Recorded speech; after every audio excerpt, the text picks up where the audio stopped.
The cold continues with below normal temperatures this week and again next week. And on top of that, we'll be tracking some rain this weekend. And just maybe there could be another chance of winter precipitation sometime soon. I'll have all the details on that coming up. Now at 10, AP's downtown hotel project moves forward. We'll have details on what you can expect. And South Carolina's governor revealing his budget proposal for 2025. We'll take a look at his suggestions. Your news at 10 starts now. Live from Television Park, this is WJBF News Channel 6 at 10 on MeTV. Good evening, everyone. You're watching your news at 10. I'm Graham Lee. Thank you so much for joining us. Coverage you can count on begins as downtown Aiken could soon get a new hotel and restaurant. The Aiken Design Review Board approved plans for an 80-room, 4-story hotel. It'll be built between the Farmers and Merchants Bank and the Axe Building at Park Avenue and Lawrence Street. The 55-foot structure will blend in with nearby buildings, and the bank will be turned into a restaurant and bar. The bank moved out last year, and the building's got a lot of character and curb appeal, and putting a hotel would, I think, be something that could benefit the downtown because we've got a lot of things going on. The next step is to finalize things like color and signage. There are also more approvals needed before construction can start. Back on this side of the river, Augusta leaders are starting the new year by asking for a tax increase. Commissioners approving a resolution for state lawmakers to increase the hotel-motel tax. George Escala has the story. Augusta commissioners going on the record in favor of a tax increase for the city's hotels and motels. People want to see good things happen in Augusta. We got to go somewhere. And I've not been one in the past to want to support that. City leaders approving a resolution of support to go to state lawmakers to increase the city's hotel-motel tax from 6% to 8%. The highest the state allows. We're finally catching up with a lot of other destinations in the state, not just our competitors. A lot of smaller destinations have found value in doing what the law allows. Increasing the tax would be about a $700,000 boost for two entities getting funding from the lodging tax, the Visitors Bureau and the Coliseum Authority. The Coliseum Authority says it comes at an important time with a new $250 million arena being built. We want to make sure that we have the funds to keep it looking like a $250 million building. Destination Augusta says extra funds means extra marketing of the city. We market against the world. Think about that. I know that sounds strange, but every day some city somewhere is trying to make sure their name surfaces to the top. Augusta deserves that opportunity. And if the increase is approved for the first time, Augusta will get a slice of the hotel-motel tax, about $1.5 million a year. So hopefully we could utilize that money to do something attractive for not only our residents, for people coming in. The tax increase will have to be approved by Augusta's legislative delegation. City leaders hope it can be in place before Masters. In Augusta, George Escala, WJBF News Channel 6. It is time now for our first check of the weather. For that, we turn to our chief meteorologist, Jenna Petracci. Jenna? Well, Graham, it was pretty cloudy today, and the clouds are keeping our temperatures a little bit warmer tonight. So it's definitely still cold, but you can see behind me the temperature change map showing conditions around 4 to even 13 degrees warmer than this time yesterday. But don't let those temperatures fool you. Once the clouds clear, we will quickly drop right back down into the 20s tonight. So let's go ahead and look at our satellite and radar here. You can see we do have some clouds in the area, and those clouds are clearing behind a cold front passage. So a weak front came through today. That is going to bring us the clearing conditions as we go into our Tuesday with lots of sunshine and high pressure back in control. Our temperatures are in the mid-30s to mid-40s at this time. Augusta, the coldest spot at 34 degrees. Thompson, you're at 40, 42 in Millen and Swainsboro. Wrightsville right at the 40-degree mark, 38 in Edgefield. And we're also seeing our dew points fall into the 30s. So we have that dry air coming in with high pressure back in control. Winds are also coming in from the northwest due to that high pressure setting up to our north and west. You can see 6-mile-per-hour winds in Aiken, 5 in Edgefield, 7 in Washington and Lincolnton. Our Terry Lambert Hyundai Skyview cam from Wellstar MCG looking good today. We did have a few light showers come through this morning, but no official rainfall recorded at Augusta Busch Field. Our low today was right at the freezing mark, and luckily we warmed up quickly as the morning went on, and that prevented us from seeing any frozen drizzle today. Our high was 52 degrees, so below normal, and by tomorrow morning, like I mentioned, once those clouds clear, we will see our temperatures fall back down into the 20s. So we will stay that way over the next few days, lows in the 20s and highs only in the 50s with lots of sunshine to enjoy. Coming up, I'll have a look at your rain chance by this weekend, so stay with us, but back to you, Graham.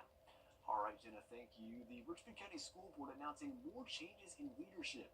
Board members voting on a new president and vice president at their reorganization meeting tonight. Take a look. Board members applauding as their new president takes her seat. Former Vice President Shonda Stovall getting a promotion. It's exciting, and I'm happy to represent our board in that capacity. Excited to work with the new board that we have going on. I'm excited to represent Richmond County Board of Education. Stovall joined the school board to represent District 1 in 2020. She takes her new seat along with 4 new board members. Monique Braswell, Shantae Boyd, Mary Jane Abbott, and Samantha Valentine were all selected to join the board 2 months ago. Very excited about the direction that we're taking. We all get along together. So far, we cohesively working together with the same vision. We're going to keep the main thing, which is these kids and progressing our academic excellence along. It's also been a month since former Superintendent Kenneth Bradshaw announced his resignation after 5.5 years, with Dr. Melinda Cobb taking over as interim. District 6 board member Ed Lowry also getting a round of applause as the new vice president in a 9-1 vote. He says before jumping ahead to plans for next year, they're looking to come alongside new board members and finish this school year strong first. The second half of the school year must continue to go on. It'll be time for testing and other things. Graduation is coming up. So we're just looking forward and everyone working together, even our community, and making Richmond County school system nimble. And Dr. Melinda Cobb will finish the 24-25 school year as interim superintendent. School leaders say they plan to start the process of hiring a permanent superintendent soon. In South Carolina, the legislative session begins tomorrow, and Governor Henry McMaster has made his recommendations for the state budget. 2 of his suggestions focus on disaster relief and education. He wants to allocate $50 million to the Department of Transportation to help repair damage from Hurricane Helene. If approved, McMaster would also increase the average starting salary for teachers to $50,000. Requires that we constantly work to maintain our competitive advantage in the ever-accelerating race for new jobs and capital investment. And again, that competition in the Southeast is fierce. Lawmakers will take a look at McMaster's suggestions, but they'll have the final say on what's included in this year's budget. SC Attorney General Alan Wilson has released the 2024 Human Trafficking Task Force Annual Report. The report shows the South Carolina Law Enforcement Division investigated 285 tips. State agents say that led to finding nearly 400 people believed to be victims of human trafficking. The Attorney General says it's his priority to protect people across the Palmetto State. This is a scourge in our state. It is real. And I realized it, and now South Carolina is starting to wake up to this. Over the last several years, as I started off in the press conference, people are becoming aware. This is seeping into our consciousness. This isn't a crime that happens in Hollywood movies or in third world countries. It only happens to certain demographics. It can happen to anyone at any time, anywhere. Wilson says the General Assembly has set aside $6.5 million to develop a program designed to help minors who are victims of human trafficking. And sunshine returns tomorrow with below normal temperatures. We will warm up just a tad this weekend, but it comes with some rain chances. And then next week will be even colder than this week. I'll have a look at all those temperatures right after the break.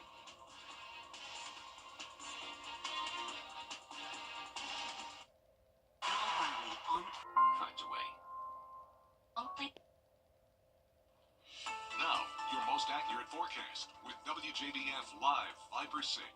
Welcome back. Check out this awesome photo from Border Bowl on Saturday. This is exactly what I was talking about when I said we'd have clearing skies on Saturday. A beautiful blue sky revealed after the clouds we had on Friday through Saturday morning, of course, with that winter weather. And this photo was sent in by our very own WJBF employee, Scott Elledge. So thank you so much, Scott, for sharing this photo. And as for our satellite and radar, we're dealing with a similar situation. So we had cloud cover today, but now we have clearing skies with this weak cold front that came through. That brought us a few showers today, all very light. And then down in Florida, that's where there's a little bit more rain, but that's breaking apart as well. High pressure's moving in. That's driving in a northwest wind. And you'll want to bring your eyes to the sky tonight and over the next few nights as we have the wolf moon. This is the first full moon of 2025. Of course, it's pretty hard to see right now with the cloud cover, but things will start to improve by tomorrow morning. So our Terry Lambert Hyundai Skyview cam looking good here in Waynesboro. You can't tell that it's still cloudy, but you can tell based off the temperature how cold it is outside. 34 already, so getting close to the freezing mark. Dew point of 30, winds are calm, visibility is good, and we're sitting in the upper 30s in some of our western counties and over into Aiken, 43 in Barnwell, 46 in Allendale, and 42 in Millen. Here's a look at your Tuesday. We will drop all the way down into the mid-20s once those skies clear. Lots of sunshine tomorrow afternoon. 52 at the 5 o'clock hour with no rain in the forecast for now.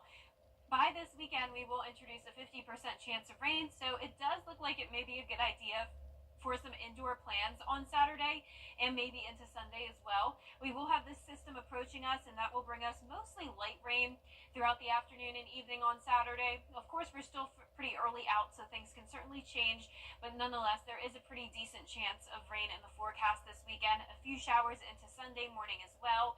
Notice the blue, though. That's the winter weather, and it may get down into northern Georgia, but for us, with the warming trend this weekend, we won't see any winter weather for now. So notice we're actually going to be pushing 60 degrees Friday through Sunday, but then once the system clears, all the way down to 47 for your high on Monday. So an Arctic blast once again, January 21st through 27th, and we'll see how cold we get. Maybe even colder than last Friday when we picked up 1 inch of snow, ending our snow drought. And here's a look at those recent snow events over the last 10 years. A lot of you may remember 2014, the year of the ice storm, when we had snow on several different occasions. So could 2025 be the same way?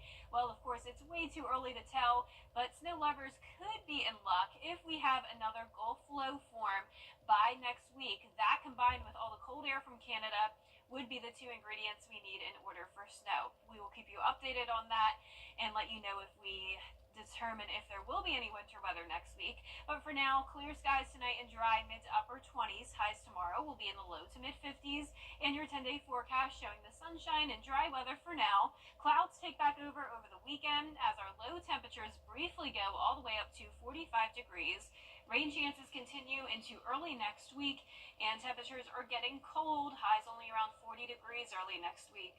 I'll tell you what, that's the million-dollar question. Could we see 2 rounds of snow? That's a big question. Yeah, it's all over social media. Yes, I know. I know you'll keep an eye on it. Yes, we will. Well, thank you, Jenna. Still ahead, while wildfires are burning in California, we may be at risk for wildfires here at home.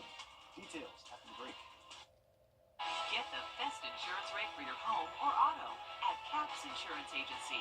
Come by or call us. Get covered with CAPS today. WJBF. Speaking of those wildfires, you've seen the devastating images from California, but firefighters say South Carolina is also vulnerable as we speak. Scarlett Lizjack explains. In the winter, firefighters say all the dead grass and leaves can provide fuel for wildfires. According to the South Carolina Forestry Commission, the state experiences around 3,000 wildfires a year, burning around 18,000 acres every year.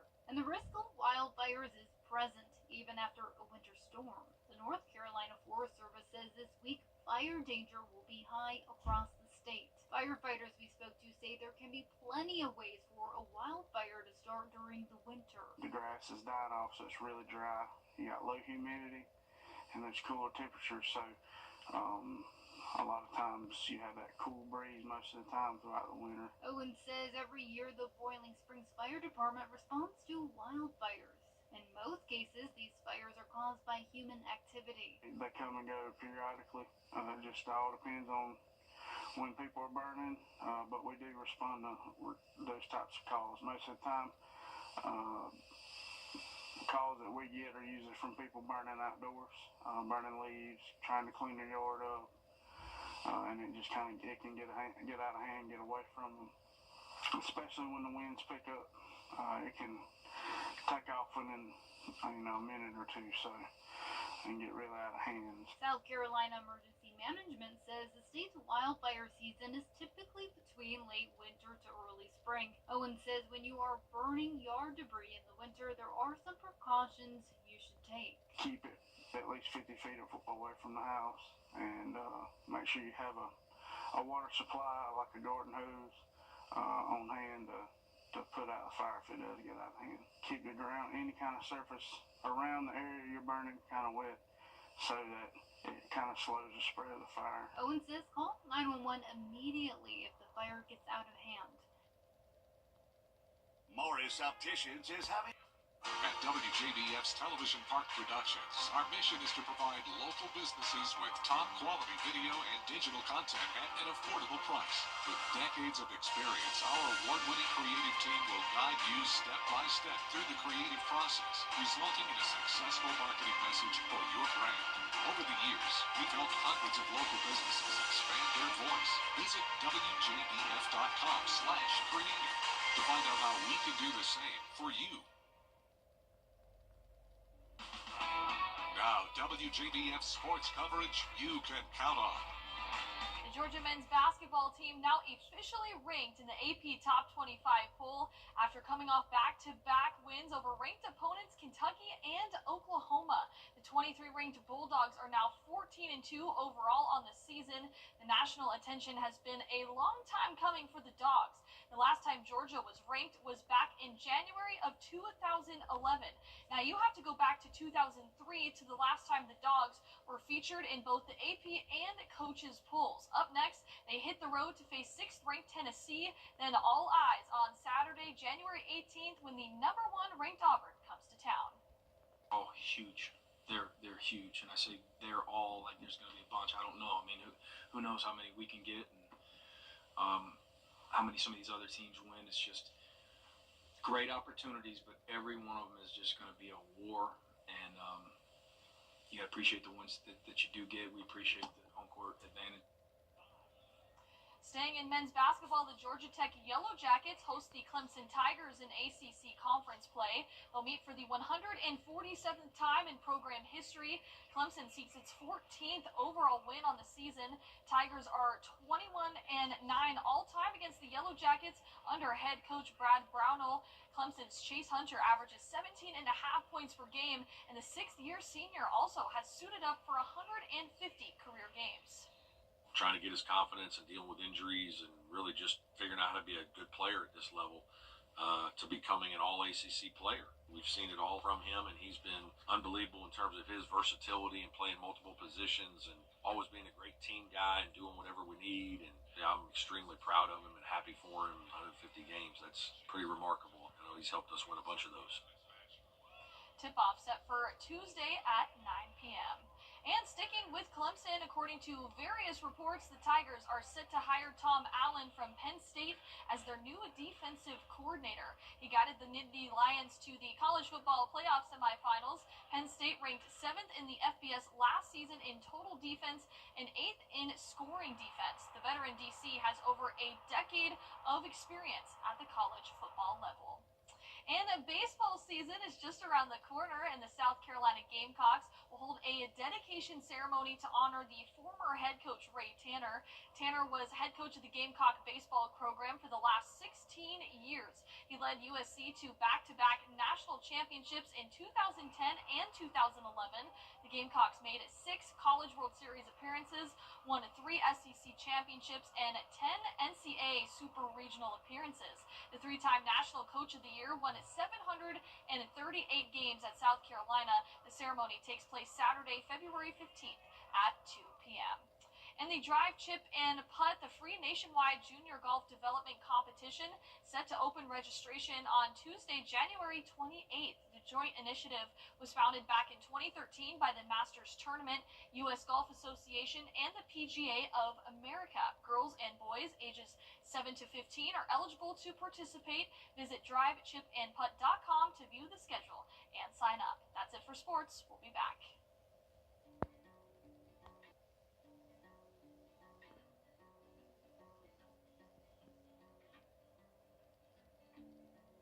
When we have the food we need,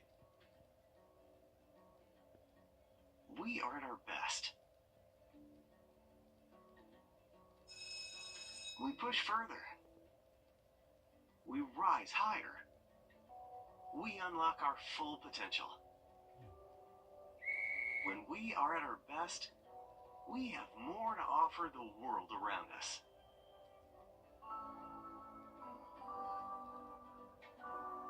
When we have the food we need,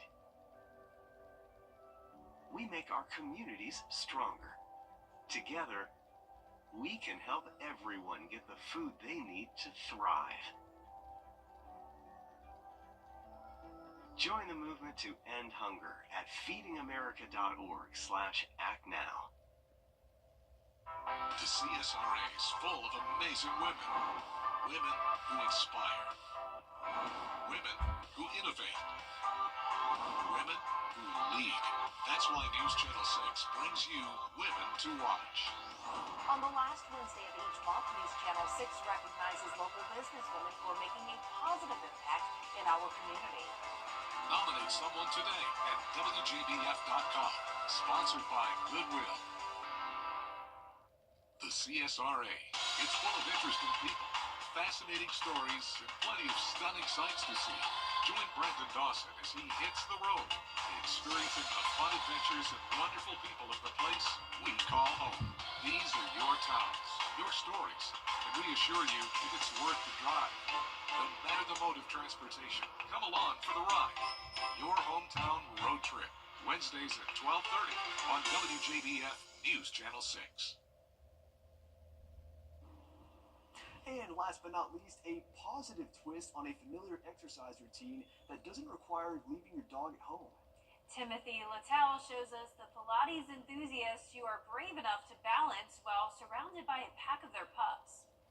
At Howard's Bark and Brew, it's a test of flexibility, strength, and a little bit of patience as Pilates enthusiasts are swarmed with their pack of dogs. People can come in, partake in a fitness experience to start their day, and enjoy some time with their pup. Pilates events have been hosted at the Dog Friendly Bar for 6 months, organized by bar owner Tara Brunette and fitness instructor Carrie Merrill. We both share the passion for dogs, so we thought, well, why not combine the two and have dogs and a workout and make an event out of it. The once-a-month event has only grown with time, as each class receives a bigger turnout, both human and canine, as more people decide to include their dogs when making weekend plans. It's really popular, and people don't like choosing whether to leave the dog at home and go out and do something. Well, this is a situation where you can bring the dog and still get your workout and get out of the house and have a fun time. All right, I got 2 questions from that. Who let the dogs out, and where can I sign up? So cute. I love that story, for real. I love dogs, so that was a good one. Yeah, and I've done goat yoga before. Really? So kind of Okay. a similar vibe to that, but I would love to do some sort of workout with dogs too. Well, our 10-day forecast showing sunny and dry weather for now. Highs in the 50s, lows in the 20s. A little warmer this weekend with clouds and rain, and then even colder next week. All right, thank you for joining us for your news at 10. We continue the top of the hour on News Channel 6.